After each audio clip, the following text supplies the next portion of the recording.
تعال أقولك إزاي شكل عيونك يحدد مصيرك ويحدد إذا كنت جاني ولا ضحية. أنا إيمان شاهين وده آخر مترو. في علماء بيقولوا إذا كان الحيوان عيونه مشقوقة بالطول يبقى حيوان مفترس، ولو مشقوقة بالعرض يبقى فريسة. ونفس النظرية بتتقال على البشر.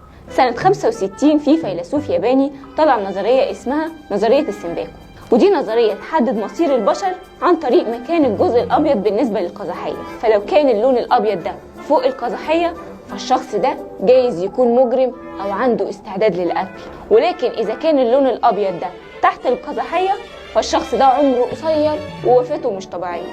والنوع الثالث اللي هو الأشخاص العاديين اللي مفيش قوي وجود للون الأبيض فوق أو تحت القزحية. قول لنا بقى أنت أنهي نوع فيهم، واستنونا دايما في آخر مترو.